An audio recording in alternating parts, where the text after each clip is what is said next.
and gentlemen, now for your official introduction, the fighter fight out of the red corner, weighing in at 76.4. He's 27, stands at 6'1". He fights out of Grip Gym and hails from Oslo, Norway, the young Chadery.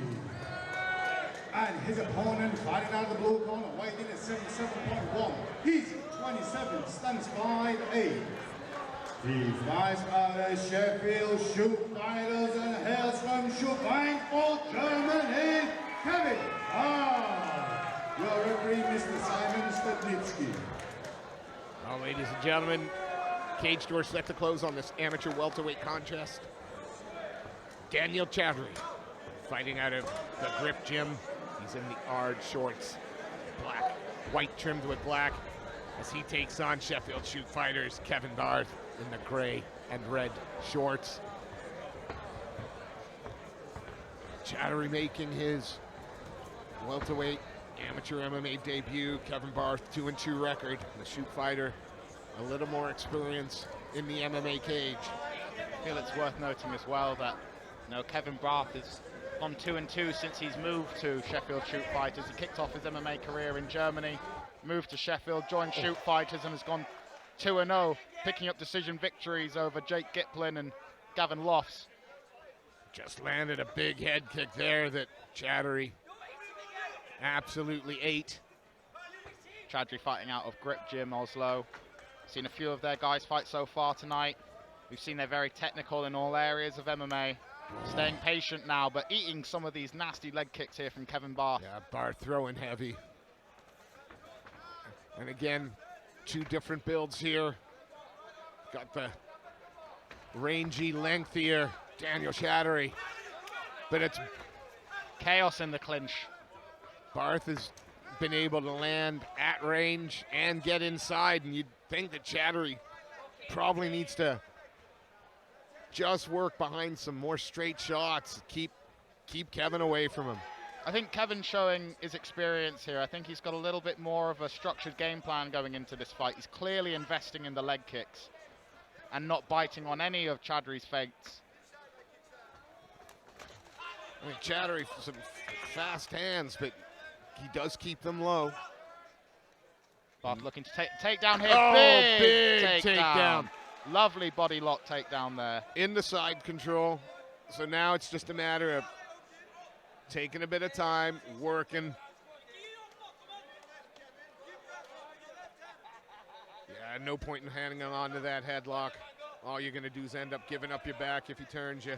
Kevin's making sure that he keeps that underhook on the far side so that Chadery can't turn into him. He's also covering the mouth of Chadery as well, making it uncomfortable for him, giving Chadery something to think about other than just escaping. Yeah, this cuts off the breathing, disrupts the flow of breathing, just annoying and energy sapping. Giving your opponent something to think about, especially in the amateur level, is very overstimulating for them, and they can make more mistakes than you typically would as a professional fighter when a lot of these things are now muscle memory. You don't have to think about consciously doing them, but at this level, you do two or three things at once, and then you can really overwhelm someone, and that's what we're seeing here with Kevin. Yeah, controlling the far wrist and being able to just, I mean, great scramble from the bottom for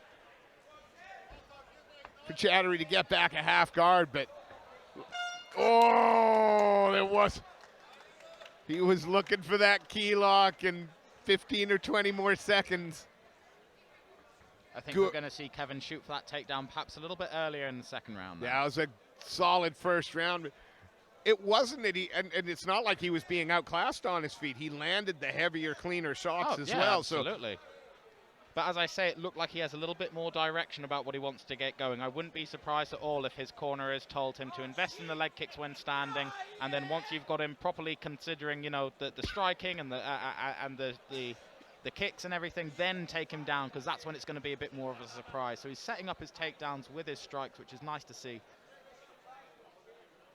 But as you say, he's not being outclassed on the feet, so he's in no rush to get the takedown. Yeah, he can get it when it's opportune, when it's presented to him, which is when you want to be getting the takedown. If you're constantly forcing it, then sometimes your opponent can see it coming, and then it becomes easier to defend. All the seconds are cleared. Round 2, potential 3 in this amateur welterweight contest. Daniel Chadery fighting out of the red corner, the white shorts trimmed with black. Kevin Barth, the Sheffield shoot fighter. He's Again, big leg kick there from Kevin. Mixing up to the body now. Very light on his feet. Lovely footwork here from Kevin Barth. Oh. Attempts a spinning wheel kick. He's now feeling very comfortable, diversifying his strikes. And keeping him at the end of the kicks. Oh, that landed and got a bit of acknowledgement there from Chadery, and now closes in and tries to land very heavy and goes high with the head kick. Very kick-heavy game so far from Barth. Right now it's mostly single shot, high variation.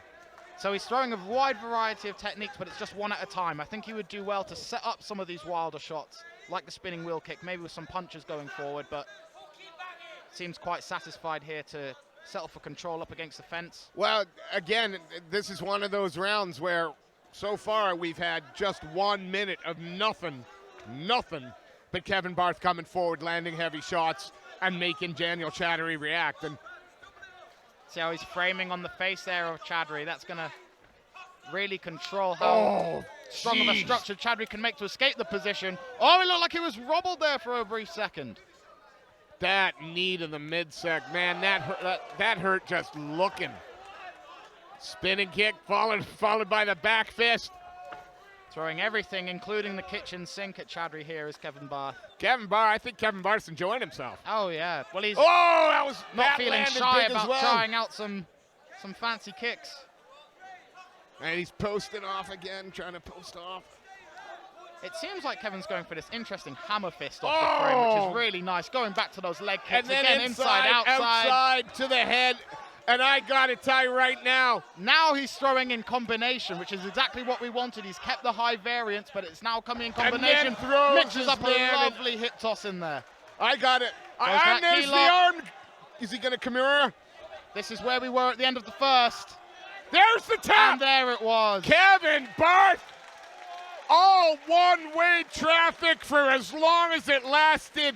I'm gonna give Daniel Chadery his props, but it seemed to me we were looking at a stand-up fighter as opposed to an MMA fighter, and Barth's experience, his MMA, his grappling, just mixed it together better. He mixed the martial arts. He just overstimulated his opponent here so well. I mean, he was going to the leg, to the body, inside, outside, wheel kick, spinning back fist, hip toss. He just never gave his opponent the chance to really settle into the fight. He didn't lose 1 second of 1 minute of one round in that 1.5 round performance. That it was almost perfect. Yeah, I don't know if this is, well, it might be the best submission that we've seen so far tonight, but certainly in terms of a performance, this was a great performance here from Kevin Barth. Well, Barth, a happy young man, giving Sam Bolt a great big hug, but what a great performance. Moves to 3-2.